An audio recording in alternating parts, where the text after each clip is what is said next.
Sir और वेद का divorce sign हो गया और वो दोनों अलग हो गए। ये पल न सिर्फ उनकी जिंदगी का बल्कि पूरे सीरियल की कहानी का सबसे बड़ा और भावनात्मक मोड़ बनकर सामने आया है, क्योंकि जिस रिश्ते को दर्शक टूटते हुए देखने से डर रहे थे, वही अब हकीकत बन चुका है। अगर पेशा सच में हमारी किस्मत में है, तो एक ना एक दिन मैं और वो एक होकर रहेंगे। इस एक लाइन में सरू का विश्वास, उसका दर्द, उसकी उम्मीद और उसका आत्मविश्वास सब कुछ झलकता है, क्योंकि वह मानती है कि अगर उनका रिश्ता सच्चा है, तो हालात चाहे जैसे भी हों, उन्हें कोई अलग नहीं कर सकता।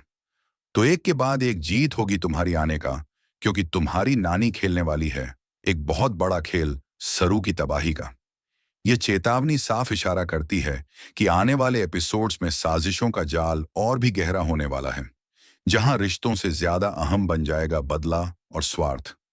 ये अपनी लड़ाई है और अपनी हर लड़ाई हम खुद ही लड़ेंगे। सरू का यह डायलॉग उसकी मजबूत सोच और आत्मनिर्भरता को दर्शाता है, जहां वह किसी सहारे की बजाय खुद खड़े होकर हर चुनौती का सामना करना चाहती है।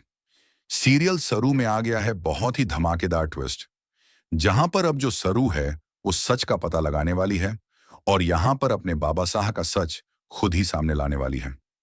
ये ट्विस्ट कहानी को नई दिशा देता है, क्योंकि अब सरू सिर्फ एक टूटा हुआ रिश्ता नहीं, बल्कि अपनी पहचान की सच्चाई खोजने की राह पर निकल चुकी है। ये सब होगा उसकी मां की वजह से, लेकिन कैसे और क्यों, चलिए बताते हैं।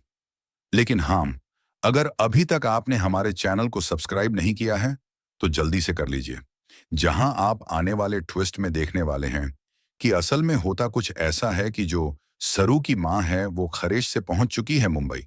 उसकी एंट्री के साथ ही कहानी में पुराने राज, दबे हुए सच और छुपाई गई तस्वीरें सब बाहर आने को तैयार हैं, क्योंकि मां का मकसद अब सिर्फ चुप रहना नहीं, बल्कि अपनी बेटी को उसकी असली पहचान से रूबरू कराना है।